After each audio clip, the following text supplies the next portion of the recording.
Hello, नमस्ते, प्रणाम, हर हर महादेव। हम आप सबके भाई दीपक दीपांशु। तो आप सभी के स्वागत बाटे भैया हमारे यूट्यूब चैनल दीपक दीपांशु राइटर में। तो आप लोग कैसन बानी? हमारा आशा ना पूरा विश्वास बा कि आप लोग एकदम ठीक होखम और एकदम ठीक रह जा, मस्त रह जा, स्वस्थ रह जा और आप लोग अपने काम में भैया व्यस्त रह जा। तो चलिए आज हम सब खातिर लेकर के आइल बानी एगो नवरात्रि गाना बाटे, नवरात्रि सॉन्ग, देवी गीत, भक्ति सॉन्ग जौन भी कहली। तो हम आज रोज सबके बीच में लेकर के आइल बनी देवी गीत, नवरात्रि सॉन्ग, तर्ज बा गोलियां छोड़ा ए राजा, अंकुश राजा भैया के गाना पर ही गाना लेकर के आइल बनी। हमारा आशा ना पूरा विश्वास बा कि हमारी लिखल गाना, हमारी बनावल वीडियो आप सबके बहुत ही बेहद पसंद आई, अच्छा लगी और आप सबके प्यार दुलार सपोर्ट और आशीर्वाद अपने भाई दीपक दीपांशु के और इस चैनल के मिली और जरूर देहब जा।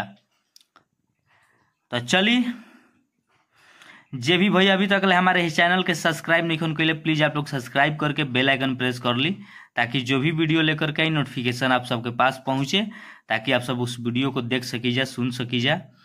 और वीडियो अच्छा लगी तो भैया आप सबसे रिक्वेस्ट बाटे कि आप लोग वीडियो के ज़्यादा से ज़्यादा शेयर करब, लाइक करब और अपन एक कमेंट करके जरूर बताइब जाए कि हाँ ये हमारे लिखल मैटर लागल कैसन। और आप लोग पूरा वीडियो में बनल रही जा, ध्यान से देखब जा, ध्यान से सुनब जा, तो मैटर समझ में आई।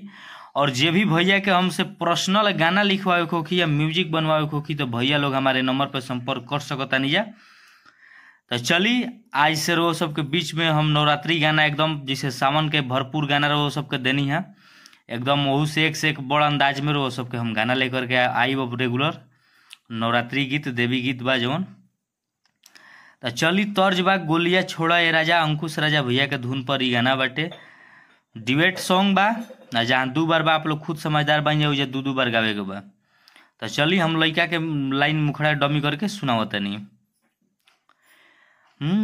माई हो तू हसे मांगी ले आशीर्वाद, हमनी के जोड़ी के रखी है आबाद। माई हो तू हसे मांगी ले आशीर्वाद, हमनी के जोड़ी के रखी है आबाद। तो लड़की कहताड़ी कि बाट जवन मनत माई से मांग ए राजा, तले के हाथावा में चुनरिया गोड़ावा लाग ए राजा, तले के हाथावा में चुनरिया गोड़ावा लाग ए राजा।